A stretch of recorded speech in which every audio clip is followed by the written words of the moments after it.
How long you guys been married? He didn't tell me what he was going to do because I don't know the severity of it. I'm just scared. This is Amelia Bassoon attempting to seduce the detectives to get away with murder. Amelia was arrested in connection with the murders of Cindy and Sean Stack. They think she helped her husband cover up the crime, but she will do everything she can to get away with it, including flirting with the detectives. But while this case started in a playful manner, it quickly evolved into one of the most intense interrogations of all time. They're dead. They're both dead. I didn't do anything. The detective starts by reading Amelia her rights and getting some basic information. Am I like getting arrested or something for something? Or We'll explain it to you. Yeah, we'll explain it to you. Okay. just normally when this starts is like someone getting in trouble or arrested or something. Well, we just, like I said, we want to be able to talk to you. Already, it's obvious that Amelia is making her voice high-pitched and speaking in a timid tone of voice. While this could just be what she sounds like normally, other footage of her suggests otherwise. I don't want to press charges, but I would like a no contact order. I can do that. Okay. Her change in tone could also be a reaction to being in a stressful and uncomfortable situation. But as the interrogation continues, she begins to show more and more of these flirtatious signs. What happened with Josh? Did you say that? Did I hear you say he shot himself in the leg? Yeah, so in December we went bowling. Okay. The bullet went around the bone and around the artery. Wow. Through and through. Jeez. That's lucky. I know, he's crazy. How long you guys been married? It'll be a year in September. Oh, okay.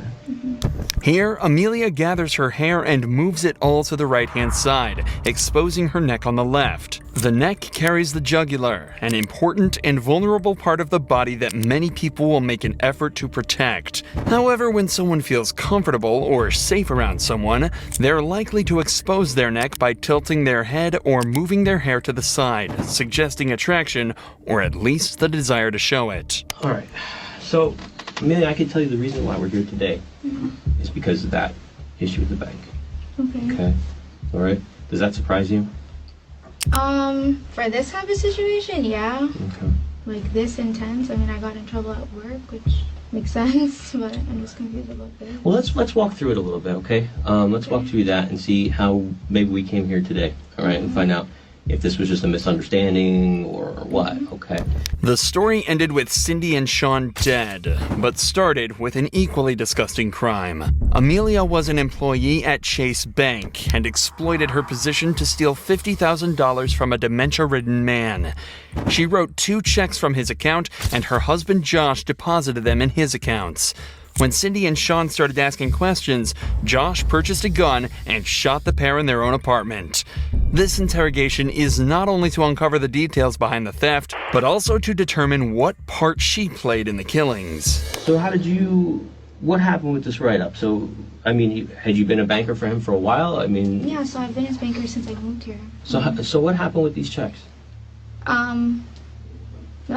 He called him. I have the record over global security. Mm-hmm. So when they came in, they pulled like call logs, they pulled like cameras, just to make sure like they pulled signature files. Because I mean, it's still federal, it's the bank. So they wanted to make sure that I wasn't like, I guess, stealing. Mm-hmm. When you talked to Gerald, I mean, how did he appear to you? Is he a young guy, old guy? He's old. Oh, well, how did he appear to you when you talked to him? He's okay. He was okay? Did you ever have any issues when you talked to him about remembering things or anything like that? Like, I know like a little about himself, like he had brain surgery. Mm-hmm. But for the most part, he remembers things. I don't think he forgets really. He just, other than that, he's sorry. Okay. Yeah, nice guy. Amelia does her best to seem open and honest here, but as soon as she finishes up talking, she brings her shoulders up, hunches over slightly, and crosses her arms.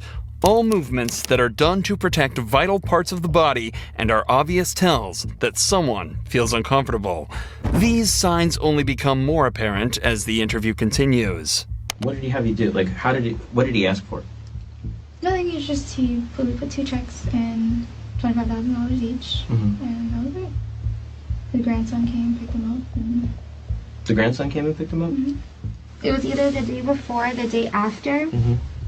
I opened up an account for him. Oh, so he must have just deposited those checks into the account? I'm guessing. I think your best bet right now is to be completely honest with us, okay? Okay. So let's go on a little bit more, okay? The truth is going to be the best thing right now, okay? This happened in May? My write-up for work in May, yes. Is the account still open? The grandfather? No? Amelia's speech has become much shorter and unclear, and she continues to seem more and more uncomfortable when pressured about Gerald's banking records. Of course, the detective has noticed this and is seeing straight through her original timid and playful demeanor, so he decides to ramp up the pressure. Amelia, listen, okay? At a certain point in time, we have to move past it, all right? He's a nice guy, and I'm sure you really do care about him. I do. Do you see now? But it's not like I don't want to make it. Okay. No. Did you take advantage of that old man? I don't want to say I took advantage of him because he's a really nice guy. Yeah. And Josh, did he ever talk to them? No, he never spoke to them. He doesn't even know who they are. Okay. Would you have been at their house? Him? He doesn't even know where they live. I don't even know where they live. Well, you have access to his account. Yeah, but I haven't. You opened it. Yeah, but I don't remember his address. You talked to Cindy? Possible she gave you their address? Is it going to be in the text messages? No, But you don't remember if she gave you the address or not? she never did. She had no reason to. It's possible Josh went over there and you didn't know? I mean, how would he know where they live though? That's not the question I was asking. Is it possible that he went over there? Not that I know. No, So you can't say for sure he did or didn't? I can say no How to my can you say knowledge no? because he doesn't know where he doesn't know them. Amelia now decides to change strategies. Instead of her original flirtatious and playful demeanor, she's switched to an innocent and clueless one. At points, she even smiles and laughs while being asked serious questions in an attempt to downplay the intensity and pressure. This is a sign that the facade she's put up is starting to break, and the detective takes this as an opportunity to press her even further. I think you need to start understanding the severity of the situation, all right? Because I don't know if you really do, all right? And I think you need to start understanding that how this interview goes and what decisions you make here are going to affect your life for a long, long, long time. I think you think that you had this all planned out, and I think and again, not saying it in a bad way, but this is what we do.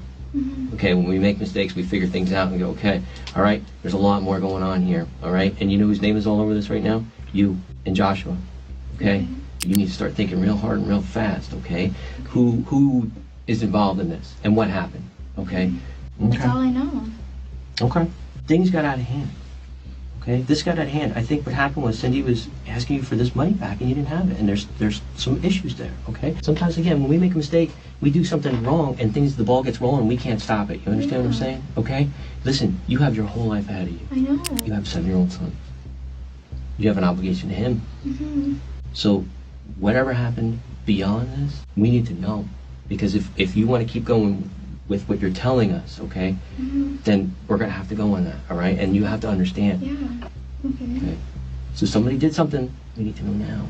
Talking about her son obviously strikes a chord with Amelia, and as interrogations are all about exploiting emotions to extract the truth, the detective jumps on this to make her as vulnerable as possible. Did Josh put you up to this? No. Well, this is the stuff we need to know. Listen, if he put you up to it, he put you up to it. That's okay.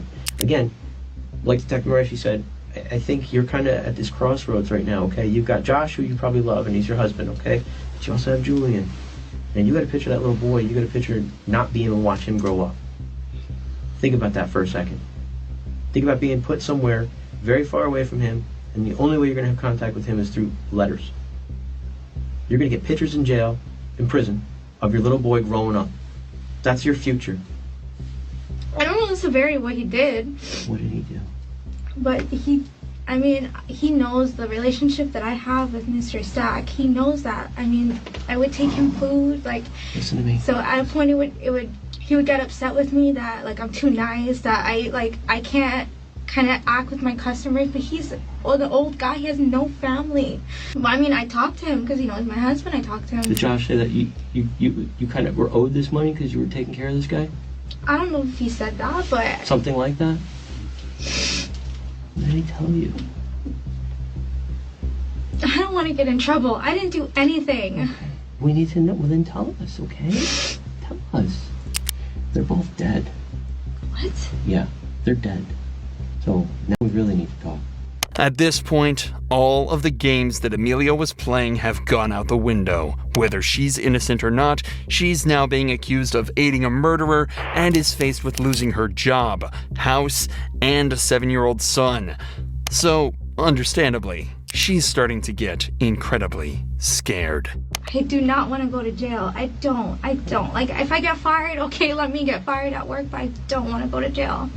I didn't do anything. I didn't plan anything. I didn't conspire anything. I didn't do anything. I don't want to go to jail. From here, the detectives try to capitalize on this, using her vulnerable state to try and extract as much information as possible from her. But Amelia asserts that she's only told the truth throughout the entire interrogation. She didn't know Cindy and Sean were dead, and she had nothing to do with their murders. But here is where the interrogation takes a massive turn. These detectives have now been talking to her for over 2 hours, and they've executed this style of interrogation almost perfectly. But for the last few hours, they've just been going around in circles to no avail. So instead, they leave the room to discuss a new approach. And that's when detective number 3 enters with blankets and a kind, apologetic tone. Hey, you need to talk. You need to get out from underneath this big time. Did they tell you who they work for? Yeah. Yeah, we're homicide detectives, so. I know. And they want you to be a witness, not a suspect. That's why I want to talk to them, because I just don't want to be involved in any of this. Like, okay. I don't want any part of this. I want to be able to go home. Okay. Entering like this after such a stressful experience with the other detectives will set Amelia's mind at ease and subconsciously enforce the idea that he isn't a threat. At the start of the interrogation, Amelia was trying to seduce the detectives in an attempt to get better treatment and hopefully even a lighter sentence. So if the third detective plays into this by treating her kindly and playing her game, maybe he'll have a chance of finding out what really happened. In these cases, you can't lie. You can't, which means holding something back, telling a partial truth, or just flat out lying. That is accessory. You're protecting someone, and I'm telling you right now, you don't need to do that. If you know what happened, tell him. Did he tell you what he did and told you not to say anything? No, he just told me if you say anything, then, like, because, I mean, I'm not stupid. Okay, but eventually he told you what happened. No, he didn't tell me that he killed anybody, or that he was going. But you know that he was going over there. I knew that he was going over there. What day? He told me, he's like, don't worry about what I'm doing. I'll take care of it. Talking about them, though. I'm guessing so, because that's just what he keeps on saying. Your importance is in details, not in vagueness. They told me I'm going to jail regardless. Well, the fraud part may be, but that's nothing. That is nothing compared to these charges for first-degree murder. If I say all of these things, will I get in trouble? If you don't say any of these things, you're definitely going to get in trouble. But this is where I'm scared. If I say these things, like, I didn't do any of this. Put it this way. If you protect him and you don't tell us everything, then you're part of the crime. Amelia is now met with a harsh dilemma. She has to either gamble that the detectives never connect her to the crime and face felony charges herself, or fess up and snitch to the police, likely sending her husband to jail for the rest of his life. This is her last chance to make the right decision, or she'll never see her son again. Can we start over from the beginning then? Yeah, go ahead. So I let her know she wanted to know. She went with her dad to the bank and she looked at the transaction history and she wanted to know what the checks were. So I can't tell her much, and then he's over my shoulder listening to my conversations with her. And he's just like, I'll take care of it. Don't worry about it. He just wasn't having it. He didn't want me to talk to her. He didn't want me to contact her. And who are we talking about, her? The guy's daughter. You know her name? Cindy. She's gonna call her Cindy. And he knew who Cindy was? Only because of the conversations that me and her were having. Okay, go ahead, I'm sorry. The next day he went and he bought a gun. I don't know if it was Tuesday or Wednesday. He called out of work. He said that I'm gonna take care of things. The next day he comes home and he's like banging on the door. This is like where the apartment or the house where we were at today? Yes. Okay. He came banging on the door. When he came home, he took the gun apart. He was shaking. He took all his clothes off. He put it in a garbage bag, and then he went by his mom and dad's house. Okay. When did you become aware that he was involved in the murder? well, I didn't know what happened. I just stopped hearing from her. And then when I said something about, can I call her? He told me no. And then he got really mad at me, and he was like, if you say something, I'm gonna kill you. Okay, he's not gonna say that unless he told you about the murder. That's the part that's so when did he tell you about the murder? Sweetie, you gotta let this go. You can't, anything you hold back is not gonna look good. You've got to just tell it. It hurts, it's scary, I understand that, but not talking is worse for you than talking. It was, Did he describe how, what? He never physically said, like, what he did or if anything was done. Did he say he shot him? Well, I'm guessing he had his gun, so. Don't guess. Did he tell you that he shot him? Yes. He said he shot him. Mm-hmm. And with that, the detectives managed to use Amelia's tactics against her and got her to confess to her own husband's crime.